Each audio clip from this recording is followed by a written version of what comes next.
Здравейте, приятели! Моето име е Лиляна Георгиева, аз съм лекар по кардиология и вътрешна медицина и днес ще си говорим за топ грешки, които лекарите допускат спрямо пациентите. Първата грешка, която лекарите допускат спрямо пациентите е, че не си оставят достатъчно време. Никога няма да е достатъчно времето за един пациент, но когато имаме нещо важно, което трябва да кажем на пациента, като например тежка диагноза, или тогава, когато изписваме пациента и този пациент трябва да знае от дома как трябва да се грижи за себе си, кога отново да отиде на консултация, при какви оплаквания да отиде при лекар, тогава е много важно просто да си оставим тези няколко минути за пациента.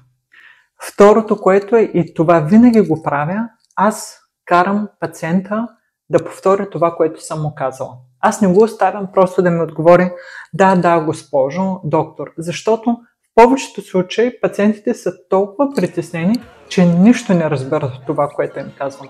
Но когато трябва да повторят изреченията, които аз съм казала, то тогава самото преосмислене е по друг начин и съм сигурна, че пациента е разбрал.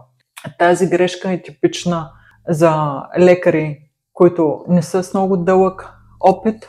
Втора грешка, която се допускат от лекарите, е самочувствието. Като кардиолог и лекар, който е завеждащ интензивно отделение, най-опасното нещо, което мога да видя, е колега с самочувствие. Със самочувствие се убиват хора. Това трябва да го знае всеки лекар, защото ако не го знае, се надявам да не го научи от лош опит. Винаги е важно да преосмислим всяка диагноза поне по 2 пъти. В медицината важи никога да не се доверяваме на никого. Винаги трябва със собствените си очи да видя лабораторията, със собствените си очи да видя медикаментите, със собствените си очи да видя състоянието на пациента. Ако пациента има оплаквания, отваряйте си ушите. В повечето случаи пациентите са изключително скромни, постоянно се стараят да не ни притесняват. През нощта винаги изчакват не знам колко часа преди да кажат на медицинската сестра: имам болки, не се чувствам добре. Така че когато един пациент има оплакване, е много важно пациента да се взима на сериозно и да се преглежда. Особено ако говорим за интензивно, ако говорим за спешно отделение, а и за всички останали отделения, пациента се взима на сериозно. Самата аз смятам, че съм абсолютно не лек характер, с който може да се работи, но спрямо пациентите, за мен моите пациенти винаги са като крале, винаги се грижат за тях. По тази причина от пациентите винаги съм много обичана, от някои колеги не съм толкова обичана, но в крайна сметка тук не става въпрос да се харесваме, тук става въпрос за здравето на нашите пациенти, защото който лекува, той има право във всяка ситуация. Друга грешка, която лекарите допускат, е когато един пациент повиши тони или също негови роднини дойдат, лекарят да се обиди на пациентите или да каже: аз тези пациенти няма да работя, защото нямаме базисно доверие.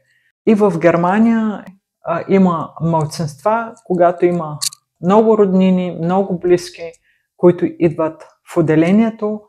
Да, със сигурност не е много приятна ситуацията. Никога не се повишава тон на един пациент. Дори пациента да крещи, дори пациента да се ядосва, не се повишава тон. На пациента трябва да се помогне.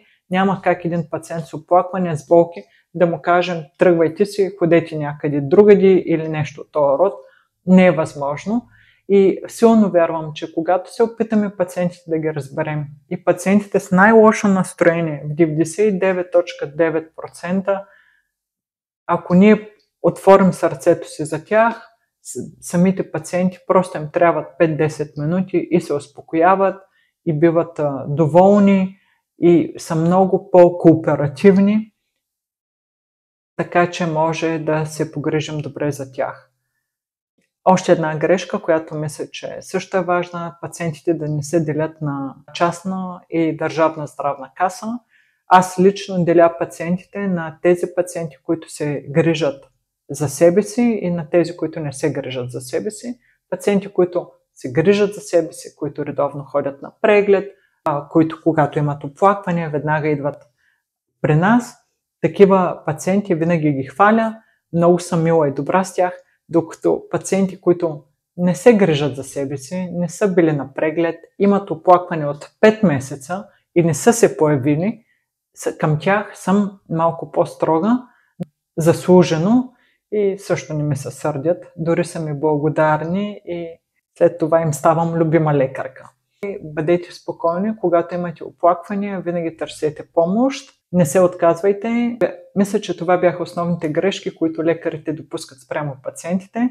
Надявам се, че научихте нещо ново. Приятна събота и до следващата събота с доктор Георгиева. Чао! Спомени много, ала не мога даже да ги прегърна. Щом ги докосна